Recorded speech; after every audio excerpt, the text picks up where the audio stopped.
Hello friends, Alpa's કિચનમાં આપ સૌનું સ્વાગત છે. આજે આપણે બનાવીશું કશ્મીરી પુલાવ.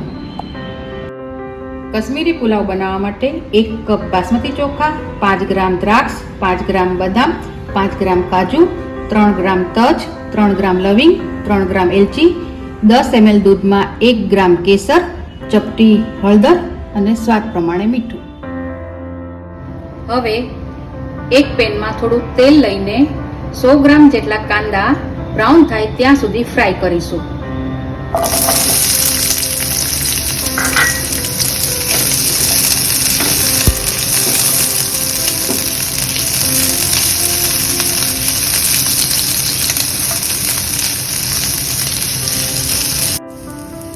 હવે આપણા કાંદા ફ્રાય થઈ ગયા છે, તો કાંદાની જેમ જ કાજુ અને બદામને પણ ફ્રાય કરવાની છે.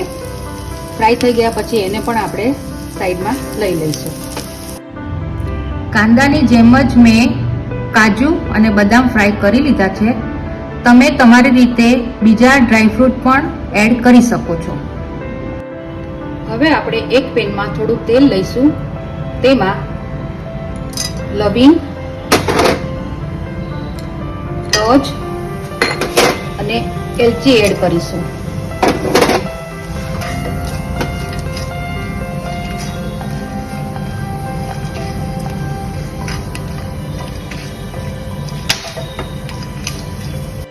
પછી એમાં મેં બાસમતી ચોખાને અડધો કલાક પહેલા ગરમ પાણીમાં બોળીને સાફ કરી લીધા છે, તે એડ કરીશું.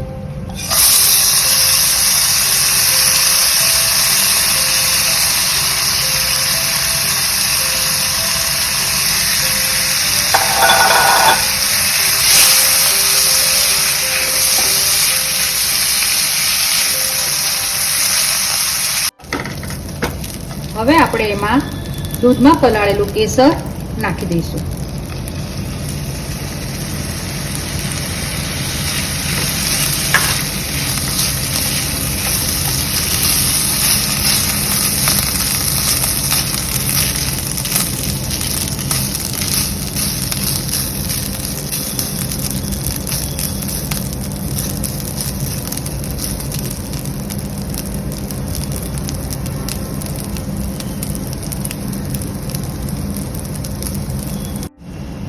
કેસર વાળું દૂધ નાખ્યા પછી આપણે હવે તેમાં થોડું પાણી ઉમેરીશું.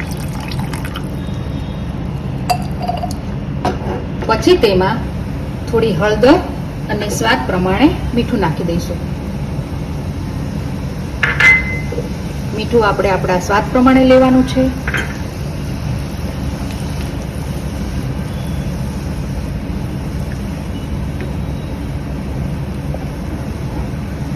હવે આપણે પાણીને થોડી વાર ઉકળવા દઈશું.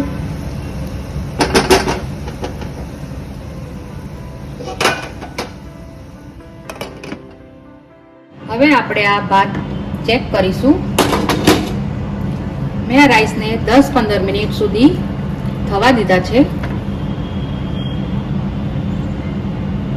આપણા રાઈસ થઈ ગયા છે, તો હવે આપણે એને એક બાઉલમાં કાઢી લઈશું. હવે આપણા રાઈસ તૈયાર થઈ ગયા છે, તો આપણે હવે એને બદામ,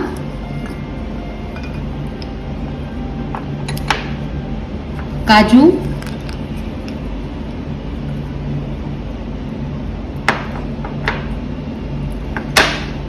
દ્રાક્ષ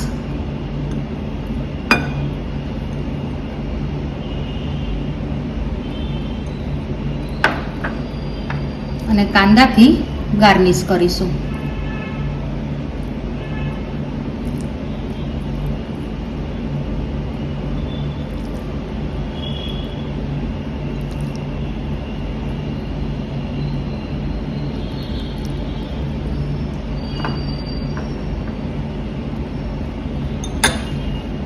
આપણા કાશ્મીરી પુલાવ રેડી છે. Thank you everyone. મારો આ વિડીયો તમને ગમ્યો હોય તો આ વિડીયોને લાઈક, શેર અને સબસ્ક્રાઈબ કરજો.